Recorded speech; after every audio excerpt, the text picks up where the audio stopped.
Македонија има недостаток на патолози. Во моментов активно на целата територија работат 50 патолози, 10 на Институтот на патологија, 1 на клиниката за онкологија со плюс нови 2 специјализанти, 1 патолог на клиниката за гинекологија и 1 специјализант.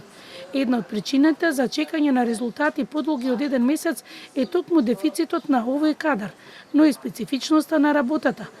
Билјана Огненовска од клиниката за онкологија објаснува дека специјализациите за патолози не се барани, најверојатно зашто патолозите се во позадина и имаат голема одговорност. Тие се истражувачи. Според нивните наоди се определува дијагноза врз основа на што самиот онколог дава терапија.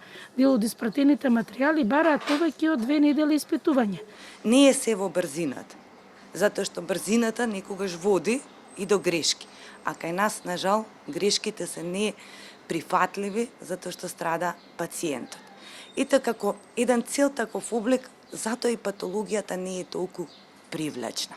Студентите на некој начин ја одбегнуваат. Можеби во првите стадиуми одбегнуваат ради обдукционите техники, кои што ги има на Институтот на патологија. Тука ние не ја работиме, ние работиме пред се клиничка патологија. На клиниката за онкологија годишно има по 5000 нови прегледи. Со зголемувањето на бројот на онколошки заболувања се зголемува и бројот на патолошките анализи, каде најголема реакција е чекањето на резултатите. Кај скоро сите малигни тумори потребно е да направите дополнителни исследувања со цел за терапевскиот пристап на самиот онколог.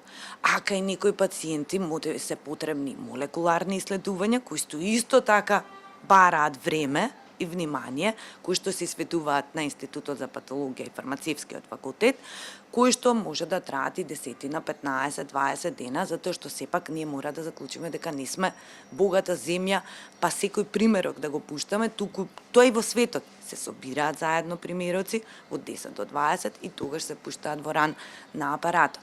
Во делот на специјалистичките студии, најголем интерес има за хирургија, гинекологија и психијатрија. Министерството за здравство предложи да се мотивираат одредени гранки за специјализација, како што е патологијата.